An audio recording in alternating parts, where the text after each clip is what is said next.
Olá pessoal, tudo bem com vocês? Aqui é o professor Ederson. Nessa aula nós daremos continuidade ao estudo do movimento uniformemente variado, do MOVE.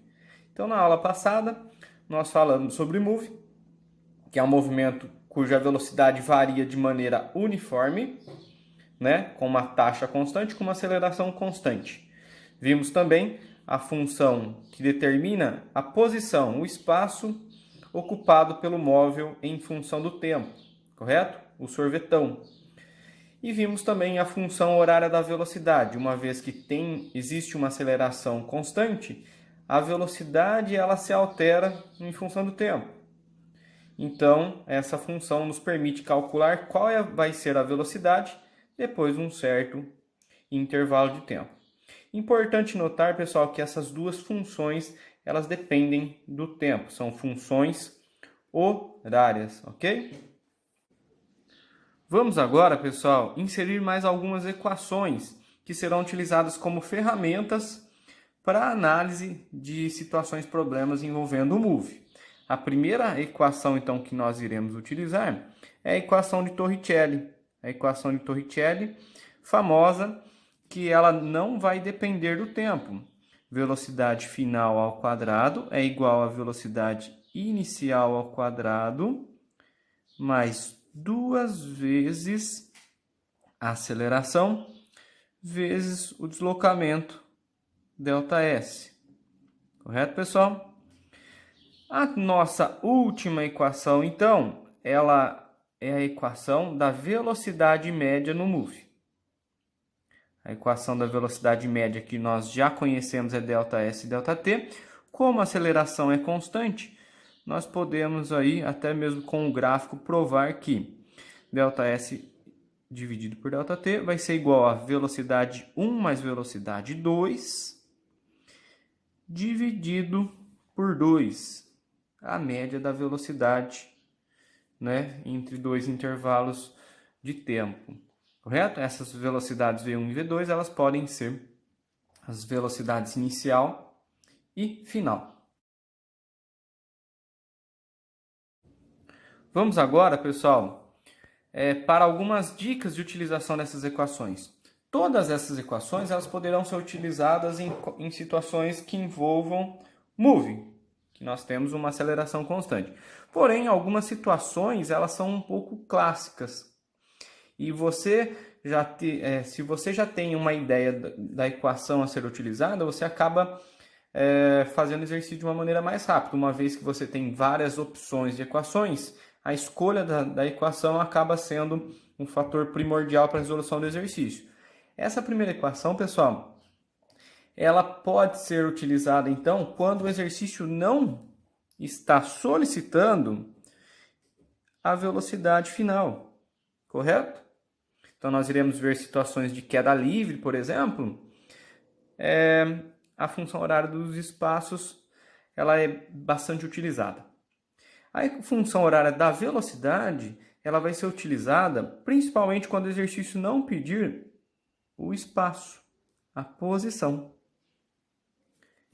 A equação de Torricelli é a mais famosinha, Nós iremos utilizar ela quando o exercício não falar do tempo. E, por fim, a equação da velocidade média. Notem que ela não utiliza a aceleração. Pessoal, essas dicas elas são interessantes, porém, a utilização, a escolha das equações só vai ficar clara para vocês a partir do momento que vocês resolverem bastante exercícios e pegarem prática com o tema. Pessoal, então relembrando agora os gráficos, o gráfico do espaço pelo tempo, como ele obedece a uma função horária do segundo grau, ele vai ser uma parábola. Essa parábola pode ter concavidade para baixo ou concavidade para cima. Quem determina essa concavidade é a aceleração. Então, nesse primeiro gráfico, nós temos aceleração negativa. O segundo gráfico, concavidade para cima, carinha feliz, aceleração positiva. Correto? Outro detalhe que nós já comentamos, e que é importante você lembrar, são os pontos de máximo e de mínimo. Eles representam os instantes e a posição em que a velocidade é zero. Correto, pessoal? Vamos aproveitar esse gráfico, então, para relembrar e classificar esses movimentos. Então, aqui nós iremos separar em dois momentos. Vamos, então, pessoal, dividir esse gráfico em dois momentos aqui. O gráfico seguinte também. E vamos classificar os movimentos. Então, para classificar, pessoal, nós utilizamos dois critérios, ok? O primeiro deles, velocidade. Se a velocidade for positiva, nós chamamos esse movimento de progressivo. Se essa velocidade for negativa, nós chamamos ele de retrógrado, correto? Lembrando que progressivo, ele está a favor da trajetória e retrógrado ele está retornando contra o sentido da trajetória. E nós temos o sentido, pessoal, aqui no gráfico, correto? Então, no primeiro trecho, nós temos aqui que ele está indo a favor da trajetória, correto? Ó, está indo a favor da trajetória, mesmo sentido da trajetória. Então, a velocidade dele é positiva. A aceleração nós já sabemos que é negativa. No segundo trecho, nós temos então, ó, se nós projetarmos a posição ao longo do eixo Y, que nós temos lá o eixo das posições, nós veremos que a posição dele está diminuindo, então ele está indo contra o sentido da trajetória. A velocidade, nesse caso, é negativa. O ΔS, né, a posição final, será um valor menor do que o inicial. Teria um ΔS negativo e velocidade também. A aceleração nesse gráfico inteiro, ela é negativa. Item 3. No trecho 3, então, novamente nós temos aqui a posição, né, diminuindo. Nós teremos um ΔS negativo, velocidade também negativa. Porém, agora a aceleração é positiva. Carinha feliz do gráfico. E o último trecho, em que a posição ela vai aumentar, né? Se você projeta as posições, a posição final é sempre maior do que a inicial. Então, o ΔS fica positivo. A velocidade também. E a aceleração também positiva. Agora, vamos então para o segundo critério. O segundo critério que diz o seguinte: se a velocidade e a aceleração possuem sinais iguais, nós teremos isso daqui, pessoal. O módulo da velocidade, o valor da velocidade, ele estará aumentando. Então, quando isso acontece, ocorre, nós chamamos esse movimento de acelerado. Se velocidade e aceleração possuem sinais contrários, lembrando que a aceleração varia o vetor da velocidade, né? Então, a aceleração vai estar atrapalhando essa velocidade, ela vai atuar contra essa velocidade, vai fazer com que o módulo da velocidade diminua, correto? Então, nesse caso, nós temos um movimento classificado como retardado. Uma vez que nós já colocamos os sinaizinhos, agora é só fazer a classificação. Nesse primeiro trecho, então, o movimento ele é progressivo e, como a velocidade e a aceleração possuem sinais diferentes, certo? Então, se os sinais são diferentes, movimento retardado. Segundo caso, velocidade negativa, aceleração negativa. Velocidade negativa, retrógrado.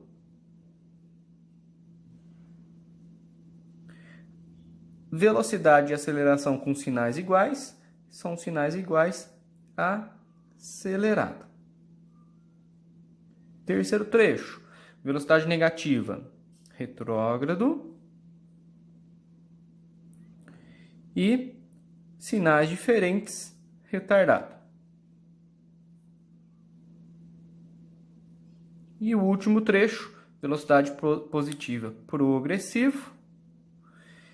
Porém, os sinais são iguais, acelerado.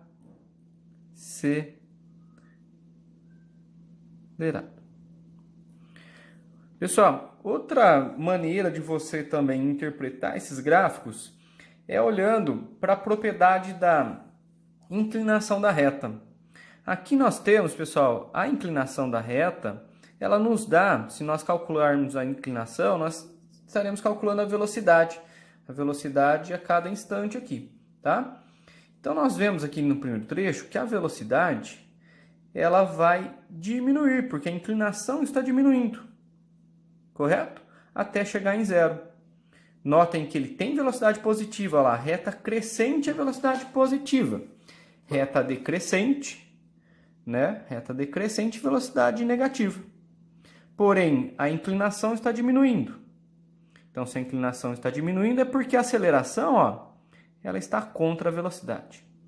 Já no trecho 2, a velocidade é negativa, só que a inclinação aumenta. Então, se a inclinação está aumentando, nós temos que a velocidade e a aceleração possuem sinais iguais. A aceleração está ajudando a velocidade. Está fazendo com que o módulo da velocidade aumente.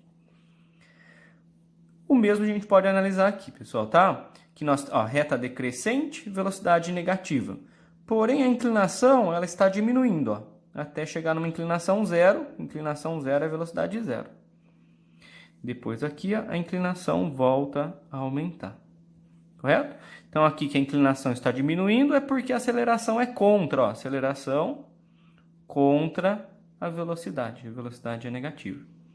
Já no último trecho, nós temos então a inclinação aumentando. Inclinação aumentando significa que o módulo da velocidade está aumentando, ou seja, a aceleração está contribuindo com a velocidade. Vamos então, pessoal, a partir dessa análise, interpretar o que acontece na prática, o que está ocorrendo, né, em cada um desses casos aqui. O primeiro deles, progressivo e retardado. Progressivo, pessoal, ele está a favor da trajetória. Porém, retardado, olha lá a inclinação, né? A velocidade que vai diminuindo. Então, a velocidade vai diminuindo, significa que ele está parando, certo? Nós temos aqui a velocidade positiva. A velocidade positiva. Porém, a aceleração, ela é negativa, contra o movimento. Segundo, velocidade negativa. Então, no segundo, ele está com velocidade negativa, ele está voltando. Porém, pessoal, olha a inclinação. A inclinação aumenta, né? Significa que ele está voltando, porém, a velocidade dele está aumentando. Está voltando com uma velocidade cada vez maior, né? O módulo da velocidade cada vez maior. Então, nesse caso aqui, ó, a aceleração está a favor do movimento dele. Por isso que o vetor da velocidade está aumentando. Terceiro trecho. Velocidade negativa está voltando. Porém, a aceleração é positiva, a aceleração é contra. Ó. Então, ele tem a velocidade que é negativa e aceleração positiva. Ó. A aceleração está no sentido contrário, correto? Então, a velocidade dele vai acabar diminuindo, porque aceleração e velocidade possuem sentidos opostos. E no último trecho, que a velocidade dele é positiva e a aceleração também. Então, ele já está indo no sentido positivo, só que ele vai cada vez mais rápido, porque tanto a velocidade quanto a aceleração possuem sentidos iguais. Então, a aceleração também é positiva. Isso significa que a aceleração vai contribuir para o aumento da velocidade. Então, pessoal, para finalizarmos, o gráfico da velocidade pelo tempo. Ele é uma função do primeiro grau. Velocidade inicial é onde o nosso coeficiente linear do gráfico, tá? Coeficiente angular nos dá aceleração. Por isso que lá nós temos lá uma função do primeiro grau. Temos que lembrar também que quanto maior essa inclinação, maior vai ser o coeficiente angular, então maior vai ser a aceleração. Reta crescente, velocidade, aceleração positiva. Reta decrescente, aceleração negativa.